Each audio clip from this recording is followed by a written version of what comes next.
के पाठक की सख्ती पर भारी पड़ा साल्वर गैंग। शिक्षक भर्ती पेपर लीक, एसीएस के लिए बड़ी चुनौती। बिहार में शिक्षा विभाग के अपर मुख्य सचिव के पाठक शिक्षा व्यवस्था में सुधार के लिए काफी प्रयास कर रहे हैं। नियोजित शिक्षकों की सक्षमता जांच के लिए उन्हें परीक्षाएं पास करने पर उनका खास जोर रहा।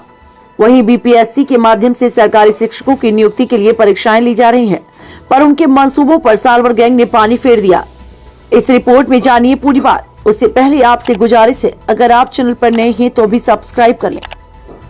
चलिए अब आपको बता दें कि के पाठक की शिक्षा में सुधार की जिद ने नीतीश कुमार को कैसे बेइज्जत करना शुरू कर दिया। जी हाँ, के पाठक की शिक्षा में सुधार की जिद ने नीतीश कुमार को बेइज्जत करना शुरू कर दिया।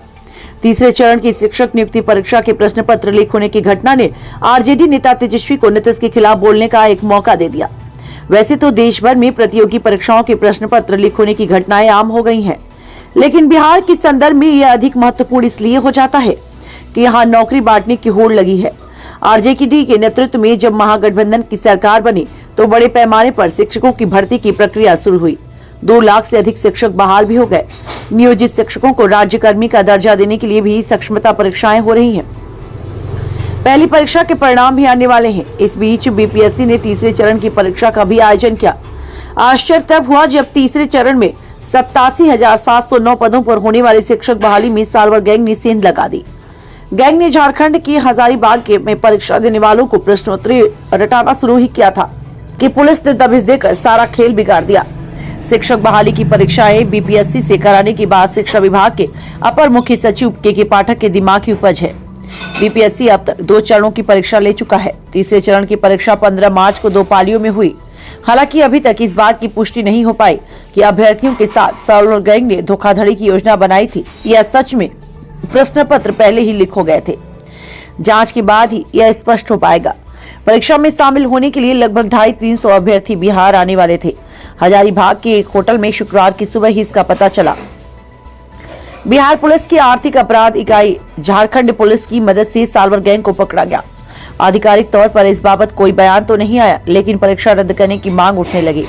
माना जा रहा कि पेपर लीक मामले की जांच में बात अगर सच निकलती है तो तीसरे चरण की शिक्षक भर्ती परीक्षा रद्द की जा सकती है। सवाल यह भी उठ रहा है, पहले 2 चरणों की परीक्षाओं में भी साल्वर गैंग ने ऐसा किया होगा, इसलिए जांच पूरी होने तक कोई अधिकारी इस बाबत बोलने को तैयार नहीं है।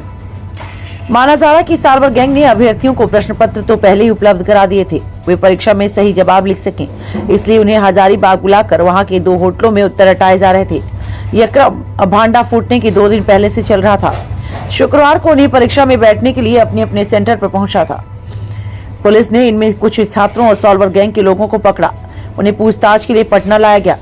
तीसरे चरण की शिक्षक भर्ती परीक्षा में करीब लगभग 3.5 लाख अभ्यर्थी शामिल हुए।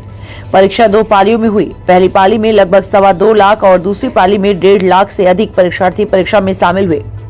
तीसरे चरण में लगभग 87,000 पदों पर बहाली होनी है, तो जो लोग पकड़े गए हैं उन्हें परीक्षा में शामिल होने का मौका नहीं मिला। वहीं आरजेडी नेता और पूर्व डिप्टी सीएम तेजस्वी यादव को नीतीश की खिंचाई का मौका मिल गया। उन्होंने कहा, बिहार में जब महागठबंधन की सरकार थी और राजद उसमें शामिल था तो 70 दिनों में 2 चरण में 2 लाख से अधिक शिक्षकों की नियुक्ति की गई। कहीं कोई व्यवधान नहीं आया। दोनों चरणों में लगभग 17 लाख अभ्यर्थी शामिल हुए थे। इसके बावजूद किसी तरह की कोई शिकायत नहीं आई। निष्पक्ष और पारदर्शी ढंग से 2 लाख शिक्षकों की नियुक्ति हो गई। अब ऐसी कौन सी ताकत और तत्व बिहार सरकार में है जिनके कारण तीसरे चरण की नियुक्ति में लाखों अभ्यर्थियों को समस्या झेलनी पड़ रही है। पहले 2 चरणों की नियुक्ति के दौरान ही तीसरे चरण में भी 1 लाख से अधिक शिक्षकों की नियुक्ति का नीतिगत निर्णय लिया गया था। सच तो यह है कि एनडीए सरकार इसे लटका कर और भटका रही है। बता दें कि बिहार में पेपर लीक होने के कारण पहले सिपाही भर्ती रद्द हुई थी। बाद में दरोगा भर्ती परीक्षा में भी पेपर लीक का मामला उजागर हुआ।